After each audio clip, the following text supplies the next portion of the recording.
मेरे प्यारे दोस्तों, आज हम आपको एक कहानी सुनाने जा रहे हैं जो आज के परिवेश की कहानी है। लोग झंडा लेकर गाते बजाते बड़ी धूमधाम से आज़ादी का अमृत महोत्सव मना रहे थे। म्यूनिसिपैलिटी के चेयरमैन बालकनी में खड़े होकर बड़े संतोषपूर्वक कह रहे थे, इस महान अवसर पर हमने कभी कुछ कर लिया है, यानी कि बहुत कुछ किया है, लेकिन अभी और कुछ बाकी है। मैं चेयरमैन के दफ्तर पर जा ही रहा था। 15 अगस्त का दिन था। हफ्ते भर बाद जब झंडे वगैरह उतार लिए गए तो मैं उनसे मिलने गया, लेकिन उनके चेहरे पर बहुत ज़्यादा खुशी दिखाई नहीं दी। इस पर मैंने उनसे पूछा कि क्या बात है, आप क्यों चिंतित हैं? तो वे कहने लगे कि मुझे ऐसा लगता है कि हमने अभी बहुत कुछ किया नहीं है और करना है। इस महत्वपूर्ण दिन की महिमा को बढ़ाने के लिए और भी कुछ करना है। वे कुछ देर तक सोचते रहे, फिर कहने लगे, जो भी हो, मैं इस महोत्सव के लिए कुछ और काम करूंगा। इसके लिए उन्होंने कमेटी की विशेष मीटिंग बुलवाई। काफ़ी देर तक भाषणबाजी चलती रही।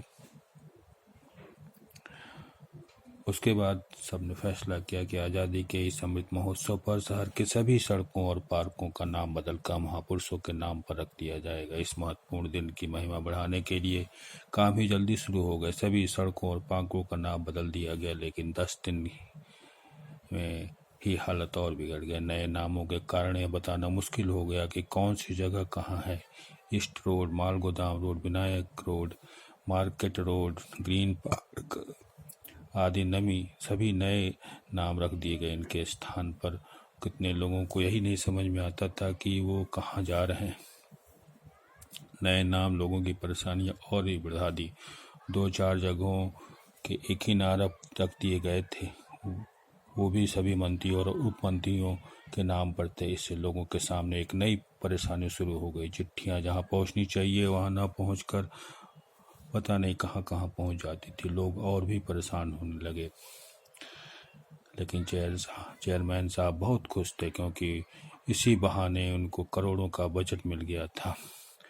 शिवम फेरे वाला दिन भर सब्जी बेचता और शाम को सिनेमा रोड पर खूंचे लगाता। गली मोहल्ले के नाम बदल जाने से उसे भी परेशानी होने लगी। सुबह जब मुर्गा भाग देता तब वो उठ बैठता। कभी कभी वो 3 बजे ही उठ जाता था और उसे लगता था कि सवेरे हो गया। उसी समय से दिन भर के लिए काम पर लग जाया करता था। सवेरे ही मंडी जाकर हरी भरी सब्जियां ले आता था और दिन भर सब्जियां बेचा करता था। उसके ग्राहक बहुत तेजी से बढ़ रहे थे और इसका एक कारण था कि वह कुछ लोगों को मुफ्त में ही चाय पानी पिला देता था। एक दिन कुछ अलग घटना घटी।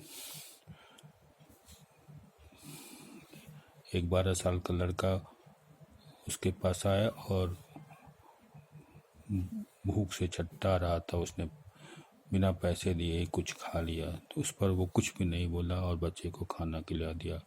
वो यही समझता था कि इस गरीब को जरा ज़्यादा ही कुछ खिला देंगे तो उससे मेरा कुछ नहीं बिगड़ेगा। इसी तरह वो अंधे भिखारी लोगों को भी खाना खिलाया करता था। लेकिन जब शाम को बीवी उसके जेब को टटोलती थी तो पैसे कम रहने पर उसे लड़ाई झगड़े का माहौल बन जाता था। एक दिन अचानक जीवन में एक नया मोड़ आ गया। कुछ लोग शोर मचा रहे थे और डंडा बजा रहे थे, क्योंकि वहाँ पर कुछ लोगों ने पत्थरबाजी शुरू कर दी। कुछ ही देर में पूरा माहौल बिगड़ गया और लोग जिंदाबाद मुर्दाबाद लगाने लगे। यह इलेक्शन का अवसर था। पता नहीं कितने लोग उसमें मारे पीटे गए और कानून व्यवस्था बिगड़ जाने के कारण वहाँ 144 धारा लागू हो गई। 144 धारा लागू होने के बाद लोगों का मिलना जुलना मुश्किल हो गया और लोग भाग खड़े हुए। इससे उसका पूरा धंधा ही उजड़ गया, क्योंकि वहाँ पर दूसरे दिन बुलडोजर चल गया था। वो गरीब आदमी रोता हुआ लोगों से अपनी झोपड़ी के बारे में पूछा करता था, लेकिन कोई उसका जवाब देने वाला नहीं था, क्योंकि वहाँ पर नज़ारा ही कुछ और बदल गया था। एक दिन उसके छोटे बेटे ने पूछा, पापा ये क्या हो गया? तो उसने बोला, बेटे अब ये सरकार बदलने वाली है, इसीलिए सब हो रहा है।